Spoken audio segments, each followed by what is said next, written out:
Welcome to Hot Dipped. Today we're joined by our very own Jason Monnig. How you doing today, Jason? I am doing wonderful, Paul. It's a pleasure to be here with you today. Yeah, I know today we're just going to talk a little bit about everything that you've been through while you've been here at Monnig Global, because you've been part of Monnig Industries in the past. So can you share a little bit about the past and how Monnig's company has came to be? You bet. And I can't wait, guys. For those of you who want the real scoop, we're going to get Dad in here one of these days. It's going to be fantastic. So I apologize in advance because I'm kind of working off family folklore here. But so I think it's all accurate. But, Dad can correct me when he's on here. But, Grandpa Bob, for those that knew him, he's a remarkable man, an inventor, a hard worker, but a serial entrepreneur. And he just started business after business, after growing up on the farm and going through the depression and all that stuff. And he got into steel fab, was one of his businesses after many others. And I think it occurred to him, why should we send this product all the way to Kansas City or even St. Louis to be dipped, bring it back to Glasgow to assemble? There's some dead weight loss there, right? Not good for anybody. So he thought, let's bring the process here. Now, a lot of people would ask, and it'd be a legit question. Dad says Grandpa never told him why. So why did he keep the galvanizing plant? He sold or closed every other business over the years. So we don't know if it's because nobody wanted it or because he saw strategic value in keeping it in the family. But the rest is history, as they say. Right.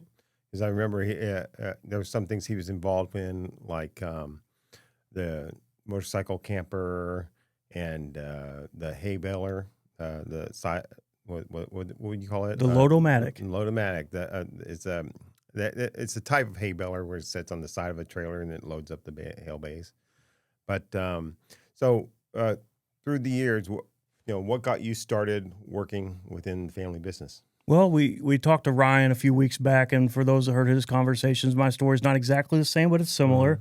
When you grow up in a family business or a farm or what have you, right, you end up working in it a little bit, right? So my start was with the pop machines. My sister had a similar path. She did a lot of bathroom time too, just like Ryan. But we use Jackson Brothers now for our vending machines, but it used to be a situation where we had our own and filled up our own. I remember coming down after school or on weekends and getting out the old cart, loading up the Pepsis and the Mountain Dews, et cetera, and getting out the change, putting it in the bag. And that's how I got started. But and then over time that evolved into helping out, for those that know, galvanizing the drossing process. So you spend the weekends, when you're a teenager, pulling that dross scoop through.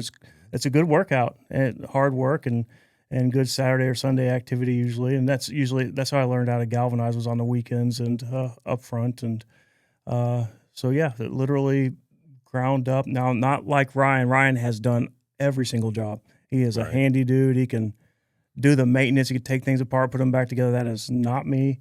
But a similar path. When you grow up in a family business, you contribute. Right, and then there were some times where you were away. Were you in finance, if I remember, for a short period? That is right. For reasons I can't really fathom now, there was a time, graduating high school, I thought I was going to be an engineer. That changed, but I didn't think I was ever coming back. I mean, it was a great business. Always loved it. Loved the family. It was awesome. But after going to engineering school, I changed my mind. Ended up with a business degree. And then went to grad school in Chicago. Spent a number of years there working in investment banking. Got to meet some fantastic people along the way. But all along, the whole time, I'm speaking to Dad on a regular basis. And, he's a great dad, one of the best human beings anybody lucky enough to know him will say that. But just spending time talking to him, there was a lot of conversations surrounding what could this place become? We knew we were blessed with the most amazing team members, the best workers in the world here in Glasgow. I firmly believe that to this day. And they do such a phenomenal job. They helped us, despite all of our mistakes, put together a hell of a reputation in the marketplace. And we thought, can this thing be scaled? Can you come back, Jason, help us grow this business and provide this level of service and expertise to more customers? Our customers are the best customers in the world too. I'm firmly convinced of that. Everybody probably says that, but ours are, not only do they send us work and pay their bills, that's the bare minimum, right? we have many customers that help us get better every day. They challenge us. And at times it can be frustrating and you want to bang your head against the wall because you're like, I don't know how to give them the thing they want. But we have such a gifted team with Ryan, Jeremiah, Dad, Ed, you, everybody here. We put our heads together. We find out how to give them the thing they want most of the time.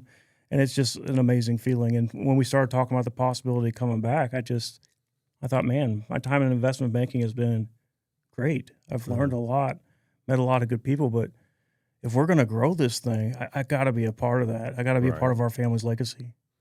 Right. The main focus on this, in addition to the employees, is we focus on the quality of product that we push out there in the marketplace for all of our customers as well. How do you see that as far as the future for the company, as far as the bringing that quality into other regions and producing the same quality work at every location? Well, I think quality is about like safety. You're never done improving, or efficiency for that matter. If you think you're done improving and you think you've got it figured out, you're getting ready to get clocked in the marketplace. So we've got some great competitors too. It's a fun industry. Right.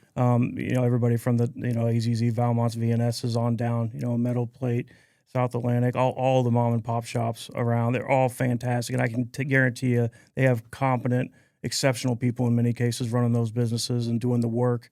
If we don't commit to that level of improvement, they will, and we'll lose the opportunity. Right. So about bringing it to new markets. So I think first and foremost, we're still trying to improve what we're doing in our existing markets, and we're trying to be strategic about, the market we serve, and I think it's a good one, about opportunities that exist. Where do other customers reside that could use the Monnig brand of galvanizing, which is not perfect, but we're awfully damn proud of it, and then we feel like it's an improving brand of business. And as I would say, you believe that a lot of our success is the partnerships that we developed over the years with our customers and our vendors, correct? 100%. Most of the time we deal with, Grandpa's mantra of a handshake or even just a verbal agreement on the phone. We have very few contacts. We got a few that if you're building a new plant and you want to make sure the work's there, we've got a few of those contracts. But whether it's the large customer that we built a new plant for, that you're doing, 8 to 10 truckloads a day for, or it's the mom and pop shop at the Lake of the Ozarks that brings you 2 orders a year, you can learn something from those customers. And their needs are important, no matter if they're the biggest customer or the smallest customer. And every time they challenge us that we could do better, I mean, they're right 100% of the time. And we open our mind and work with them, the outcomes are fantastic. Now, I do regret, I was speaking with Ed about this earlier, that we've made a lot of mistakes. I've made more than anybody else in this organization, and there have been some opportunities that we let slip by because we didn't take care of their needs and someone else did. But we learned lessons and we got better, and I think that we're better today than because of situations like that. And Grandpa always said, Dad did too, that if you lose a customer, it's never a good day. But if you lose one because of price, you can kind of stomach that. But if you lose one because you let them down from a quality or service perspective, that's unacceptable. And so you'd really need to do some soul searching. And I would argue that we learn every day from our existing customers, but we learned even more from the ones we've lost over the years. Sometimes we get them back, sometimes not. What are some of the strengths that you can share with some of the potential manufacturers out there that might want to partner with us as far as opportunities when it comes to the services we provide within specific regions, or even going out and building a facility near a customer, and better yet, having our property where they can actually build and co-locate or cohabitate an area next to the plant. Can you share some of that with potential customers? It'd be my pleasure, Paul. So we have a goal, and the goal is not necessarily to be the biggest, but we want to be the best. We've got a lot of improving to do because there's, like I said, it's a tough market. There's some good galvanizers out there, but we appreciate the competition. It's a friendly competition, and we want to be the best. Now, we do want to grow, and we want to do it smartly and strategically. So what does that mean? Well, each one of our 5 galvanizing plants now with our 16 kettles has ample room for co-location opportunities. What do I mean by that? If you're in the steel fab business and you are a heavy user of galvanizer and you're like, man, nobody should incur all this dead weight loss for freighting stuff all across the country back and forth to the galvanizer, we want to hear from you. because there are opportunities for you to locate right next to one of our existing plants. We may have the capacity we need. We may have to add capacity to take care of your needs.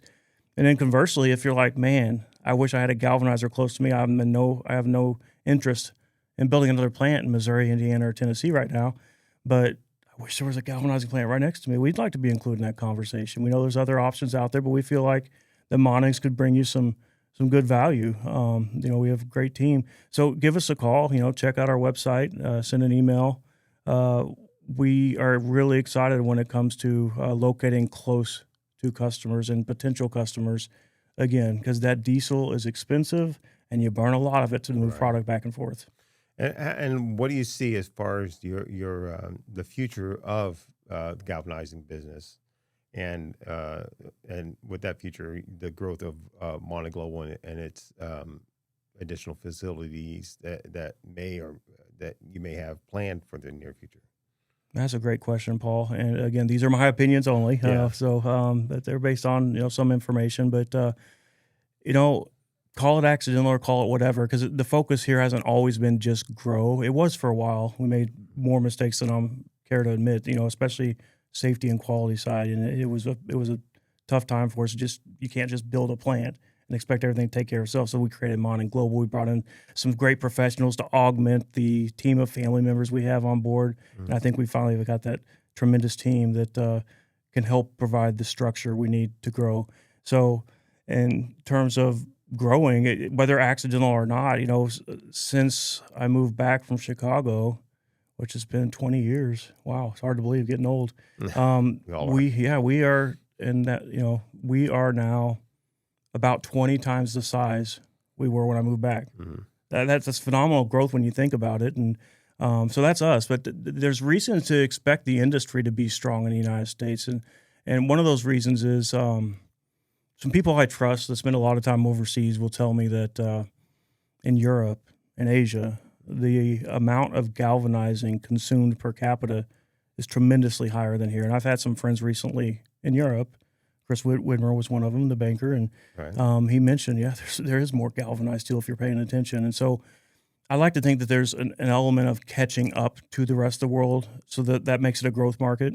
I think the U.S. economy, despite weird challenges ever since COVID and tariffs and whatever else you want to mention, that it's strong compared to some places overseas. So we've got a growing economy and we've got a market share benefit, I think, as galvanizing steel is more attractive relative to the alternatives for all the benefits it provides. The AGA is doing great work in that regard, by the way. Ryan Monnig, shout out to him again and the whole team that's doing that. But so it's a growth market.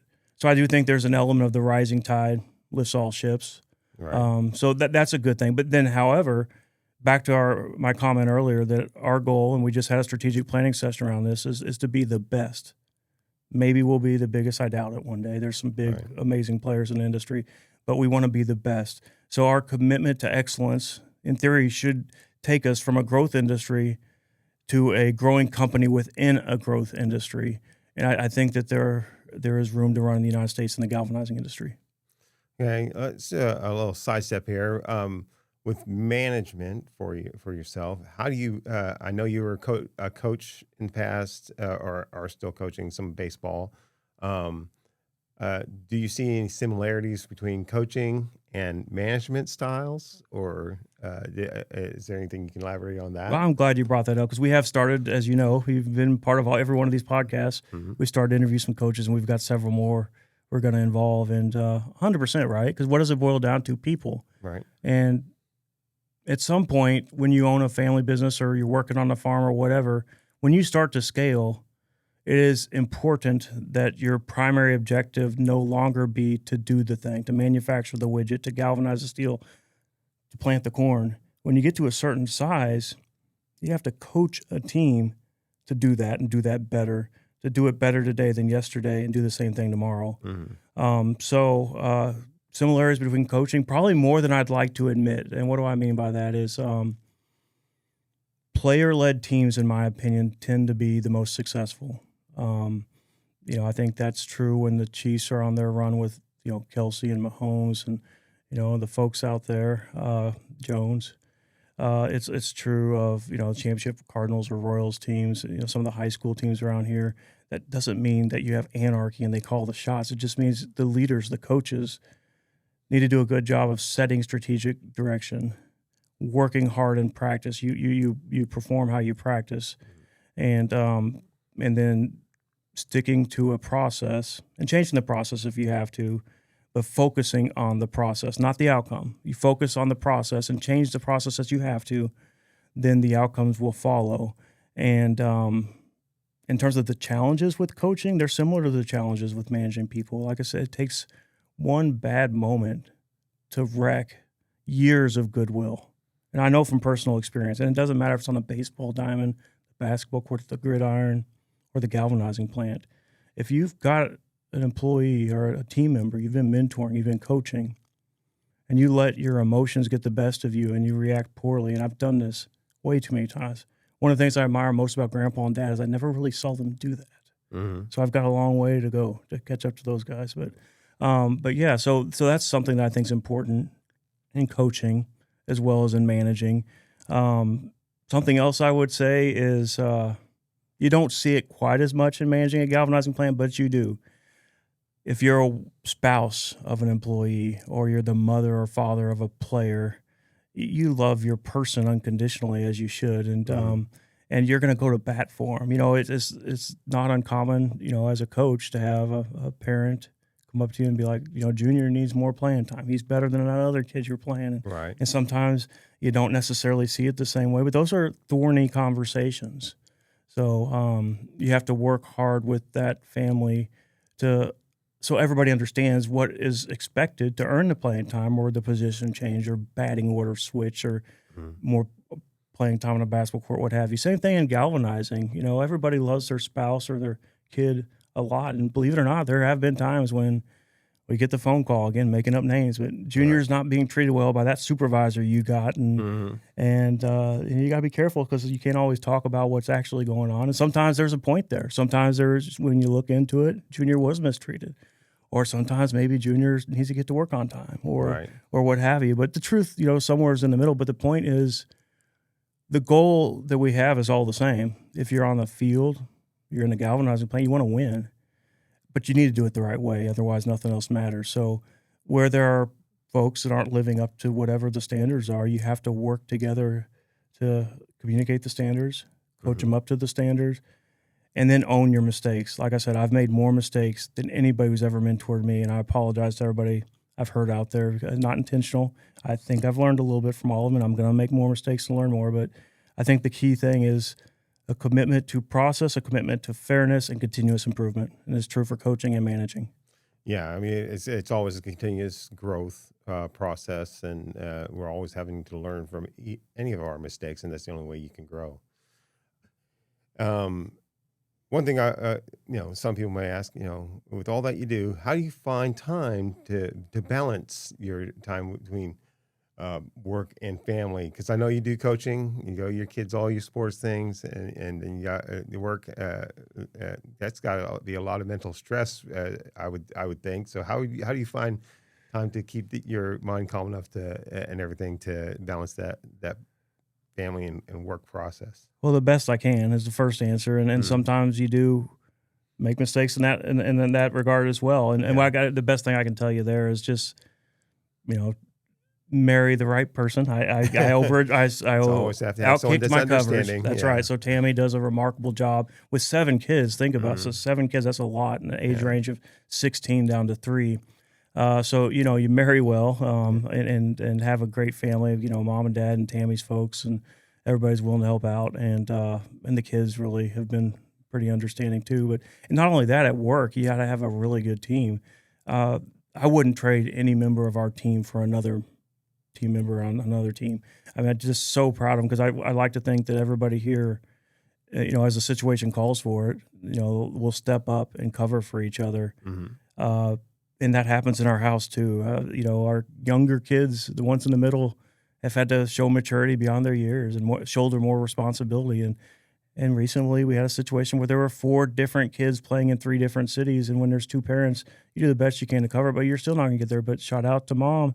Mom goes to Boonville to cover one of them, and and one of us is in Salisbury, one of us in Moberly. So, uh, and Dad loved his family that way. Heather and I Right. growing up, it's just he tried to make it to everything, and he made it to a lot. But we also knew one of the ways he loved us was by supporting the family business, and Right. and so you have to have understanding and be on the same page and communicate. Mhm. Never fail to communicate in personal life or at work. Right. So, from all your success and everything, I know you've been, you and your family's been really adamant at philanthropy. Um, what are your goals there, and what drives that as far as community and providing those benefits to different organizations, and what you know how does the company wants itself to be viewed out there in the community? I guess where my mind's going at. What would you say to that? Well, that's a terrific question, Paul. Grandpa Bob instilled in his sons, Dad, Tom, Tim, Ron, Hmm. and Tony, Ryan's dad, which is a cousin, very early on and repeatedly, and it's constantly reinforced. And that generation did a great job too. That we have a lot of blessings. Grandpa wasn't always that way. He started from his American success story, right? Started from basically nothing, worked his way up. But God has blessed us tremendously through you know helping us find these amazing people and being located in Glasgow, Missouri, and the other communities we do business, that we've been very blessed. And we feel not an obligation, but an opportunity to help lift others up in the community. And honestly, it's my favorite thing to do. And I know Jeremiah would say the same. Dad would say the same. Mom, she's great at it. The challenge is sometimes there's so many worthy causes. You're like, we Right. can do a lot of them kind of halfway, or we can focus on a few and really make an impact. But it started early on, that, and I would also say that the dad, Jeremiah, and I spend a lot of time talking about this, that we are all blessed. We live a great lifestyle. We've got a home, we're well fed, and all the things you would want to. You take some good vacations, but we still want to be the best. We want to grow. We want to have success. So, and why? Somebody might say why it's not to have a yacht. We don't need the lifestyle with penthouses in other cities and stuff like that. No, it's to give back. And Jeremiah once said, and he was right. It was cool when we saw some folks working on a plant, like show up in a new car or a new truck. That's cool. Or when you hear a tragic story like a kid that might be going through cancer, and you might be able to help out that family in some way. That's exciting. All the way up to spinal research is near and dear to our heart, because obviously Grandpa, I don't know if everybody knew that's listening, but Grandpa Bob broke his back. Hmm. My father, Dad broke his neck, and I had a broken back and the neck injury both. And so that's a family tradition we want to stop. But we are all blessed that all of us continued to be able to move. We were still walking. Dad has some limitations. I've got some limitations. Grandpa had a few limitations, but some people aren't so lucky. I mean, we think about Pat. Pat does an amazing job for us. Been with us for decades. Cannot wait to get her on this podcast, by the way. Yeah. But her grandson went through a tough time with a spinal injury, and he's not able to move. Mhm. And there's another employee of ours. I don't know if he wants me to mention his name, or I wouldn't. But he went through a spinal injury, and I've seen this local boy playing football the last year or so that had a spinal injury, and so that cause has been near and dear to our hearts. And we've tried to help out. We need to do a better job of helping out the folks that we know locally affected by injuries such as that. One of the exciting things we do every year is we work with the Mayo Clinic and the team of researchers they have there. With all these technological improvements, we think some smart person is going to figure this problem out, right? Somebody that can't move their legs or their arms we're going to fix that. Mhm. I'm confident that somebody's going to figure that out. I know it might be an unsolvable problem, but that's no reason to throw your hands in the air. You got to try. So we like funding that research. But I'm giving you a long-winded response to the importance of being philanthropic. But I will tell you, we've done a lot of cool projects. We're getting ready to do some more. So some more coming on that soon. One of my favorite all-time projects as a baseball guy and a community guy was the John Donaldson project. And Yeah. so I don't know what everybody knows about John Donaldson, but if you don't know the story, you need to get to know the story, because not only was he a remarkable ball player, pitcher, left-handed pitcher, but also a remarkable human being. Probably even a better human being than he was a ball player, and he was one of the best of all time that ever picked up the baseball. Anybody that saw him will say that. But he came from Glasgow, Missouri. And a lot of people didn't know his story. Now, people started to learn it because there's an individual that, and again, another person I'd love to have on this show, Pete Gorton from Minnesota, of all places. He has dedicated his life to telling the John Donaldson story. And check out the Donaldson Network, guys, if you haven't already. He's done a remarkable job. But one of the opportunities we had was to address a deficiency for baseball facilities in this town, Glasgow, and honor John Donaldson at the same time. So our company partnered with our customers, the school, the community, our suppliers. We had an event in Kansas City at the Royal Stadium, Kauffman Stadium. We raised a bunch of money. We come up with some money from other sources, and we have this remarkable baseball field in honor of John Donaldson here in town, complete with a statue, of his likeness. And there's some, we need to work with the school because there's some things we need to do to tweak and improve the field that we didn't get done quite right at the time. So we'll work with the school on that. But so now more people are learning about who John Donaldson is, and he was a man of high character that because of the color of his skin. The major leagues weren't an option to him as well before Jackie Robinson, but actually that's not entirely true because the word has it that the major leagues became an option if he was willing to change his ID and lie about his nationality and so on and so forth. But he was a man of high character. He was not going to do that to his family's name. And that just tells you a lot about this man. But he kept playing ball, barnstorming. There's ties to Satchel Paige, the Kansas City Monarchs, and everybody knows how great they were. But we worked with a huge cross-section of people, and it is tough to make decisions in a committee. And it wasn't always clean. It didn't always go smooth as we wanted it to go. But the end result was amazing. Mm-hmm. The Donaldson legacy has been protected and will be, it'll be a story that continues to be told.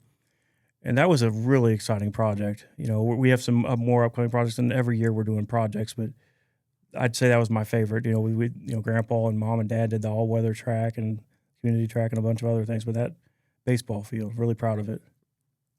I know you like books, and I know you read a lot of leadership books, but Stephen King, what drew you to Stephen King, and what would you say was your favorite book that from all of his novels you've written? Wow, that's a great question. So shout out to Mrs. Arney if you're paying attention. She was an English teacher back in high school, and she knew I liked to read, but I always liked to read the wrong books if you asked her. And Stephen King's like a guilty pleasure. If you've ever seen the movie Finding Forrester, are you familiar with that one? I vaguely remember, but I haven't watched that one. No. Okay, it's a great movie. Sean Connery, he's this brilliant writer. And, somebody once asked him, I don't remember if it was a National Enquirer, they caught him reading something like that. And he said, "This is my dessert." And that's the way I do my reading. Believe it or not, I have a system. I'm anal this way, guys. I have a system for my reading. So I read a serious book followed by a dessert. And Stephen King is my dessert usually. Okay. But yeah, I've always liked it. And again, talking about Mrs. Arney, she said I read the wrong books. I think partially because she was into the really good literature, To Kill a Mockingbird, Great Gatsby, Catcher in the Rye, that kind of stuff, the good stuff, Good Earth, the list goes on. The younger books like My Daniel and Maniac McGee, all good stuff. But I'd go over and hang out with her kid, Pat, and their family. They were wonderful. The dad was a math and physics teacher. Mm-hmm. They're all of them brilliant. But he would constantly be reading Stephen King books. So their son, Pat, my best friend at the time, was definitely always reading a Stephen King book. So I was like, that sounds pretty cool. So I'm not sure if Mrs. Arney thought maybe I was reading the wrong books because it reminded her too much of her coming home and seeing her husband pop on down in that easy chair reading a Stephen King book. But that was how I got introduced. A couple books in, I was hooked. Maybe for somebody my kid's age, when I think about it, I was at Quave's age, I was reading them, maybe not the most appropriate thing in the world, but some of them not so bad. But man, my favorite one, I kind of like fantasy too, a lot. Right. And Stephen King, everybody thinks of him and knows of him as this master of horror, right? Which he is. Yeah, and I know he did some serious topics as well. Mm-hmm. But he did a little bit of fantasy too, actually more than a little bit. The Dark Tower series is kind of an interesting hybrid of the kind of quest and journey that someone would embark upon in one of these fantasy stories, right? Blended in there with a little bit of macabre, that sort of thing. So I would have to say the Dark Tower series, other than I was so excited when I heard the final book came out and I got all the way to the end. I'm not crazy about the ending. I understand it, and I Right. can it's a very Stephen King ending, and I love Stephen King, but he won't ever see this. But Stephen, if you were to see this, I wish you'd ended it differently, my man. It's tremendous work, though. Yeah, because I mean, there are some of those some thought provoking ones that like Long Walk, and that I saw that movie, and that and you question yourself at the end of the movie itself. You're saying, was he walking off into his afterlife, or did he survive that situation at the end of the Long Walk? But it is interesting to have those thoughts going through your head and try to process that and try to figure out, could something like this really happen, and what would you do in this situation? Oh, Shawshank was amazing. I'm sure you saw that movie. Yes, I saw that one as well. Now, one thing I know that you're really into is quotes.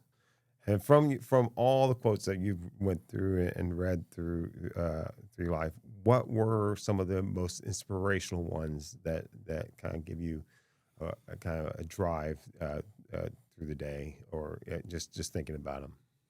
One thing that and maybe this isn't the best answer for giving me drive per se, but certainly helps me operate throughout the day and helps me provides a litmus test for what you're hearing, because people like to talk and sometimes they don't have all the information. Sometimes what you hear is not what they say. Yeah. Fred Cordy, shout out to him. He's been a family friend for a long time and a trustee, and he likes to say this one a lot. And you'll have to fact check me. I don't remember if it was Mark Twain that originally said this or not, but it goes something along the lines of believe nothing of what you hear and only half of what you see. In other words, like, don't make irrational judgments based on partial information or incomplete or imperfect information. Right. And why? Because I've made those mistakes. I've flown off the handle because you heard something or you saw something and you were wrong. Yes. And so I guess it's a way for me to try to stay centered. There's a lot of other quotes out there, but that one means a lot to me. That's good. Any last thoughts before we sign off for the day? Well, I would say, Paul, to kind of wrap things up, that to you, our loyal listeners and watchers, thank you very much for your time, because we're trying to figure out how to do this. Now, Paul knows what he's doing. So anything that's excellent about, and Jim's in there helping out today, shout out to Jim there. And it's his birthday. Happy birthday, Jim. Happy birthday, Jim. We'll put that one online since you want me post it on Facebook. That's right. But at any rate, anything that you're seeing that you're appreciating, that you're liking, is thanks to Paul and his team. Anything that's clumsy and kind of crappy is because of me. But we're trying to figure this out, and it's going to get better, and we just can't wait to bring you more content. But we just appreciate you taking your valuable time and listening to our stories. Yes, and we look forward to the future of how this comes about, and we have a lot of new projects that are kind of in the works that we're thinking about doing. So there's going to be a lot of exciting new material as we move forward to present to everybody. That's right, and to my family, I'm going to name them. I know that's risky because then you forget somebody, but I better not forget a kid when you've got 7. You got fingers, right? That's right. But love you, Tammy. Couldn't do it without you. Brett, Tessa, Quade, Dagny, Scout, Case, Rip, Mom and Dad. You guys are the best. And shout out to Marion Jr. always helping out.